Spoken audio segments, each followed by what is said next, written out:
살을 빼기 위해 운동 효과를 보려면 땀을 많이 흘리면서 힘들게 하는 운동을 하는 게 가장 좋겠죠? 오늘도 많은 분들이 살을 빼기 위해서 열심히 걷거나 뛰고 계시고요. 오늘 질문에서 대답해 드려야 될 내용들이 굉장히 많습니다. 1번으로는요, 살을 빼기 위해서 운동을 하는 것은 사실 큰 의미는 없습니다. 살을 빼기 위해서 운동을 하실 거면 땀을 흘리는 유산소 운동보다는 근력 운동을 하는 게 낫습니다 라는 두 번째 대답을 하나 드리고요. 세 번째는 살을 빼기 위한 운동은 크게 의미가 없습니다. 세 번째 대답까지 하고 보겠습니다. 운동은 심혈관계 질환의 예방, 스트레스의 관리, 근력의 향상, 근육인대를 강화시키는 측면에서는 굉장히 유의미한 활동입니다. 큰 틀에서 운동 없이는 사람이 정상적인 대사를 하기 어렵다 할 만큼 많은 영향을 주고 있지만 살을 빼는 것 자체에서는 크게 의미를 부여하지 않으셔야 합니다. 다이어트를 위한 운동을 할 때는 반드시 식사랑 병행해서 관리를 해야만 합니다. 식사량의 관리를 통해서만 실질적으로 살은 빠지기 때문에 어떤 면에서는 운동은 전혀 하지 않고 먹는 것만 조절을 하면은 살이 빠질 수 있다고 보셔도 됩니다. 먹는 걸 그대로 두고 운동을 정말 많이 하면 되지 않아요? 라고 생각하실 수 있는데 사람의 몸은 로봇가 아닙니다. 운동을 계속 많이 할 수는 없는 노릇이기 때문에 한 가지가 있어요. 운동 강도를 끊임없이 높일 수 없는 거에 한계가 있기 때문에 먹는 거를 그대로 두고 운동을 한다고 살이 빠지지는 않습니다. 몸이라는 거는 강도를 끊임없이 높이지 못하는 이유 자체는 운동을 하면 당연히 칼로리의 소모는 높아지지만요, 몸에선 일정 강도 이상의 운동이 지속되는 경우에 회복을 완전히 하지 못하고 손상이 생기게 되어 있습니다. 강도 높게 하면 살은 단기간에 더 많이 빠질지 모르겠지만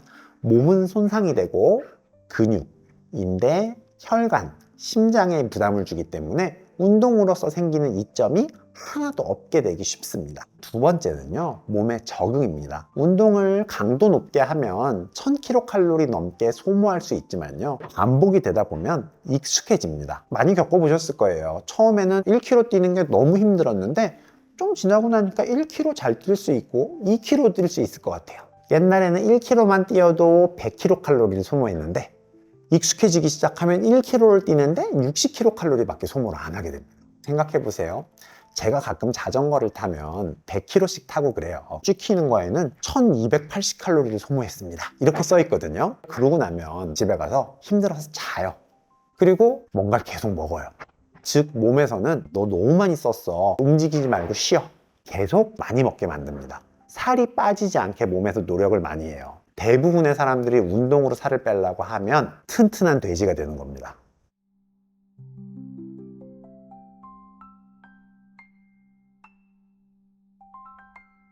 체중이 늘어나 준비가 안 된 상태에서 바로 운동을 시작해서 다치는 일도 발생을 하는데 안전하게 시작하려면 어떤 방법으로 해야 할까요? 저희가 설명을 못 드린 내용 중에 하나가 무엇이었냐면 중년의 건강을 위해서 운동하는 게 좋냐 나쁘냐도 물어본 거거든요. 그 내용에 대한 얘기가 시작되는 겁니다. 우리가 이제 운동을 하기로 했어요. 일단 다치지 않아야 됩니다. 가장 중요한 건 충분한 준비 운동입니다. 운동을 하겠다고 마음을 먹으실 때는 사실 비만한 사람일수록 살을 빼야겠다는 생각을 하고 그럴수록 운동을 해야겠다고 생각을 하거든요. 그때 여러분이 간과하고 있는 게 하나 있습니다. 비만한 사람일수록 운동이 익숙하지 않을 확률이 높은 겁니다. 약해진 근육, 뻣뻣하게 굳은 근육과 관절, 가동성이 떨어진 인대는요, 운동 중에 부상 확률을 끊임없이 높아지게 만들어내는 요인입니다. 그래서 준비 운동을 꼭 해야 합니다. 특히 무릎, 발목, 어깨와 손목 등의 관절을 충분히 풀어주어야 하는데요. 충분히 풀어주라고 생각하면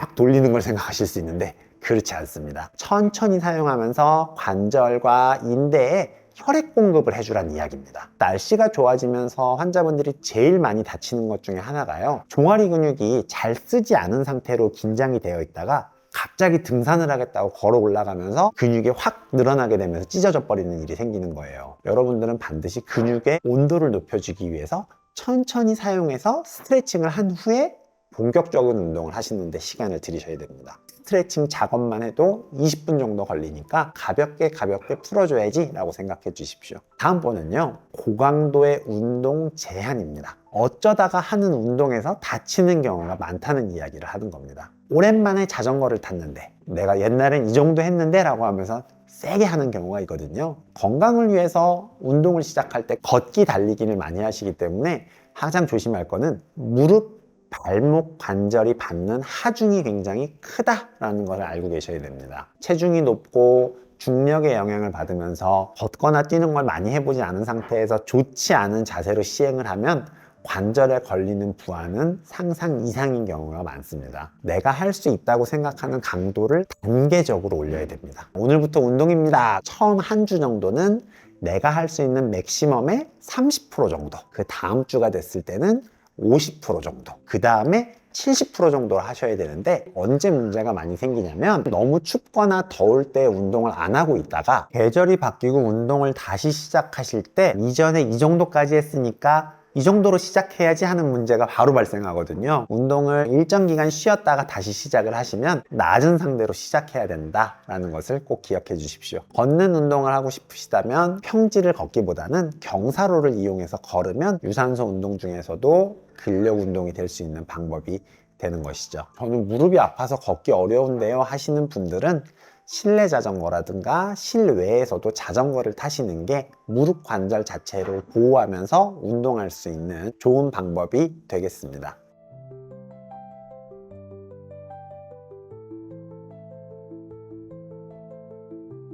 박사님, 나도 모르게 살 빠지는 습관, 어떤 습관을 가지면 좋을까요? 4가지 알려드려 보겠습니다. 잘 지켜보십시오. 첫 번째는요, 하루에 3끼만 먹자입니다. 저희 한의원의 다이어트 한약 프로그램의 핵심 단어를 가져온 겁니다. 간식이라고 생각하는 그것들도 끼니라고 생각해 주셔야 되는 겁니다. 여러분은 앞으로 식사의 종류를 가르지 말고 아침에 사과 하나, 계란 하나 먹었으니까 간단히 아침을 먹었어 라고 생각하시는 게 아니라 정상적으로 한 끼 아침 식사를 잘했어 라고 생각하는 것으로 시작하면 된다는 것입니다. 요거트에다가 견과류를 먹은 것도 한 끼 잘 드신 거예요. 두 번째는요, 숙면입니다. 잠이 중요하다는 것을 모르는 사람은 아무도 없을 거예요. 치매 예방을 위해서도 많이 자라고 하니까, 그렇죠? 잠이 부족하면 식욕을 조절하는 호르몬의 분비가 잘 되지가 않습니다. 먹어도 쉽게 배부르지 않고 끊임없이 배고픔을 느끼게 하는 호르몬이 잘 나오지가 않게 돼요. 충분한 수면을 하는 것이 살을 빠지게 하는데 첫 번째 선택 중에 하나입니다. 세 번째는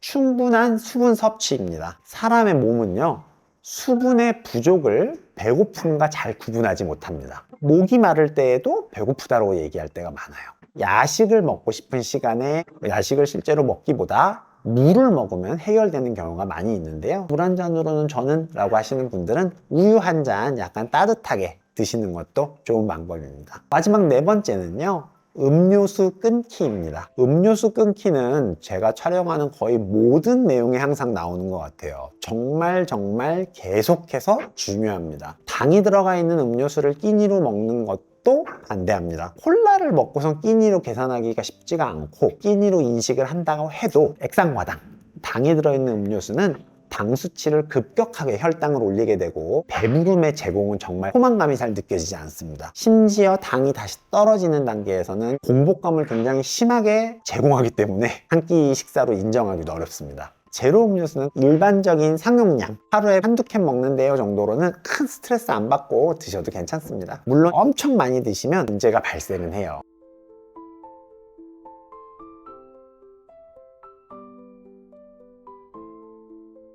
오늘 여러분들 체중 관리에 도움이 되는 내용들 알아보았습니다. 운동을 어떻게 하면 좋을지, 어떤 습관을 가지면 좋을지 알아보았으니까 꼭 지켜주십시오. 오늘 내용도 여러분의 건강에 도움이 되었으면 좋겠습니다. 건나물TV였습니다. 감사합니다.